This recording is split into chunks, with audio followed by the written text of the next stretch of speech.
మీకు తెలుసా, ఒక చిన్న కైండ్ జెస్చర్తో ప్రపంచాన్ని మార్చొచ్చని? మీకు తెలుసా, ఒక పాజిటివ్ వైబ్తో మన చుట్టూ ఉన్న పరిసర ప్రాంతాలని మార్చొచ్చని? దిస్ ఇస్ రాబిన్ అష్నో. Welcome to life is precious. వర్షం, బేభత్సమైన వర్షం, ఈదురుగాలులు. ఒక చిన్న హాస్పిటల్ నైట్ డ్యూటీ కోసం చేరుకోవడానికి ఒక మేల్ నర్స్ ఎంతో ప్రయాసపడి వర్షంలో తడుస్తూ వచ్చాడు. అక్కడ ఉన్న నర్స్కి డ్యూటీ నుంచి రిలీవ్ చేసి డ్యూటీ ఎక్కాడు. నైట్ 8 గంటల అవడంతో వర్షంలో రావడం వల్ల ఏమీ తినలేకపోయాడు. ఇంతలో ఒక ఫోన్ కాల్. అన్నా, వర్షం పడుతుందా? సొరుగులో స్నాక్స్ ఉన్నాయి, తిను అని ఇందాకే వెళ్ళిన వ్యక్తి ఫోన్లో చెప్పాడు. చిన్న పని అయినా ఇద్దరిలో కైండ్నెస్ వృద్ధి పొంగేలా జరిగింది.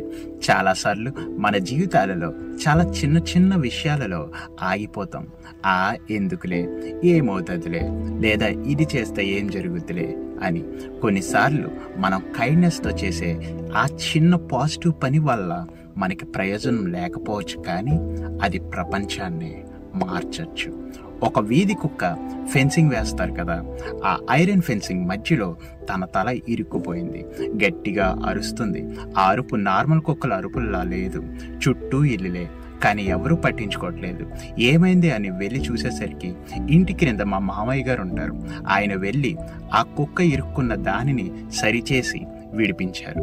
చాలా సంవత్సరాల పాటు ఒక ఫ్యాక్టరీలో చాలా తక్కువ జీతానికి పనిచేస్తున్నాడు. తన దగ్గర ట్రైనింగ్ నేర్చుకున్న వ్యక్తే అతనికి అధికారిగా వచ్చాడు.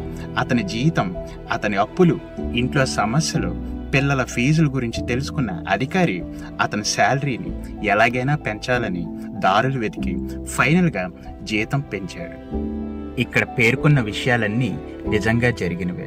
కైండ్నెస్తో మూవ్ అవి చేసిన ప్రతి పనిలో చెయ్యాలి అనే రూల్ లేదు, వాళ్ళకి మ్యాండేటరీ కూడా కాదు. కానీ వాళ్ళ మనసు కైండ్నెస్తో కదిలింది. మనం చేసే పాజిటివ్ పని ఎప్పుడు మనతోనే ఉండదు. అది ఒక కరెంట్ లాంటిది, విద్యుత్ శక్తి లాంటిది. అది ఒక చోటు నుంచి మరొక చోటకి పాకుతుంది. అందుకే ఆకలితో ఉన్న అతను ఆ స్నాక్స్ కొంచెమే తిని తన స్నేహితునికి వదిలేశాడు. జీతం పెంచిన అధికారి కోసం తన ఫోన్లో గాడ్ అని సేవ్ చేశాడు. మేబీ ఆ డాగ్ ఎప్పుడు విశ్వాసం చూపిస్తూనే ఉంటుందేమో, ఎవరికి తెలుసు. రెడ్డి పవన్ కుమార్ అని నాకు తెలిసిన వ్యక్తి. ఎవరు ఏమడిగినా అతను నో చెప్పడం నేను ఎప్పుడూ చూడలేదు. కుదిరినా కుదరపోయినా తనకి చేయగలిగిన సహాయం చేస్తాడు. ఒకసారి నేను అడిగాను, ఎందుకు నువ్వు నో చెప్పవు? నీకు ఇబ్బంది ఉన్నా ముందుకే వస్తావు, ఎందుకు అలా చేయడం అని. అందుకు అతని సమాధానం, నా 9వ తరగతి నుంచి నా డిగ్రీ వరకు అబ్రాడ్ నుంచి వచ్చిన మిషనరీస్ ఫినాన్షియల్గా సపోర్ట్ ఇవ్వడం వల్ల నేను ఇప్పుడు ఈ విధంగా జాబ్ చేసుకోగలుగుతున్నాను. వాళ్ళు అంత కైండ్నెస్ చూపించినప్పుడు నేను కూడా నా చుట్టూ ఉన్న వాళ్ళ గురించి చూపించాలనిపించింది అని చెప్పాడు.